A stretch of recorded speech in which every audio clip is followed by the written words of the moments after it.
Goeiedag en baie welkom by hierdie week se Woensdag woord waar ons net bietjie kan stil staan by die woord van die Here en kan kyk, maar wat wil die Here vir ons sê deur sy woord?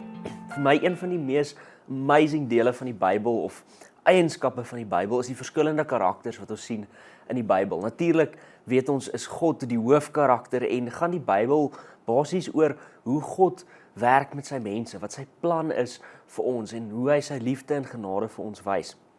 So God is die hoofkarakter, maar dan kry ons 'n klomp subkarakters. Ons sien mense soos Moses, soos Abraham, Isak, Jakob, ons sien Dawid, ons sien Paulus, ons sien Petrus, al hierdie mense. Een van my gunsteling karakters in die Ou Testament was 'n man met die naam Joshua gewees. So Joshua was, toe Moses nog gelewe het, was Joshua basies soos sy assistent gewees. Hy het oral saam met Moses gegaan. Ons sien selfs toe Moses die 10 gebooie gekry het, het Joshua 'n deel op teen die berg saam met Moses gegaan. Joshua was ook een van die spioene gewees wat uitgegaan het na die beloofde land toe om te gaan kyk, maar wat gaan hier aan? Een van die gunsteling eienskappe van Joshua wat ons raak sien in Eksodus 33 vers 11 wil ek gou met jou deel vandag hierso. Hierso staan die Here direk met Moses gepraat soos 'n man met sy vriend.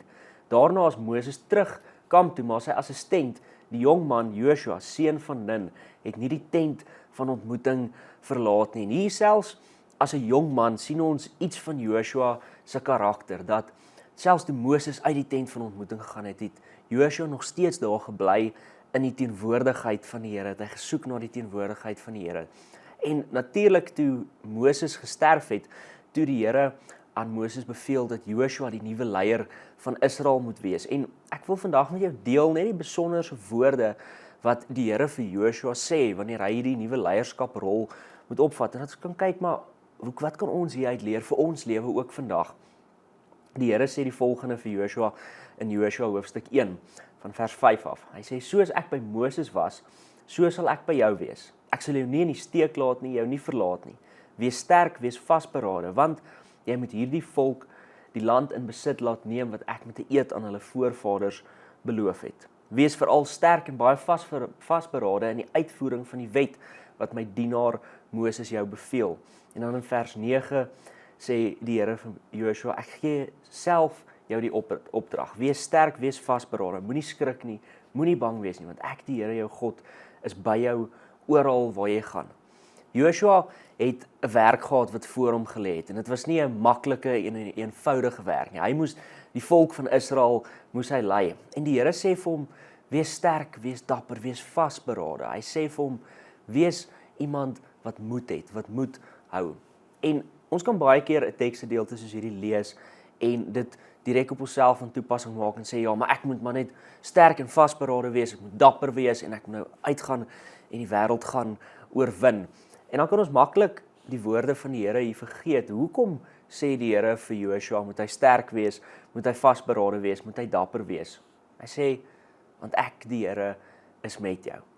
En ek dink dit is die belangrikste gedeelte van hierdie woorde wat die Here vir Joshua gee terwyl hy hom roep om leier te wees. Hy sê, ek is met jou en daarom kan jy sterk wees, kan jy dapper wees, kan jy vasberade wees, want ek is met jou. Die God wat die hele aarde geskep het, is saam met ons. Hy sê ons hoef nie alleen deur die lewe te gaan nie, maar hy is saam met ons. Hy sê ons moet op hom vertrou met dit alles. Die Here beveel ook vir Joshua hier in Joshua 1 vers 7, hy sê, wees veral sterk en baie vasberade in die uitvoering van die wet wat my dienaar Moses jou beveel. Ek wil gou spring na die einde van Joshua se lewe toe. Ons het nou 'n bietjie begin waar hy 'n jong man was, toe waar hy as 'n volwasse man waar die Here hom roep, en dan sien ons hier in hierdie roeping, sê die Here vir hom, jy moet die uitvoering van die wet moet vir jou belangrik wees. En hoor bietjie hoe eindig Joshua se lewe. Ons lees dit in Joshua 24.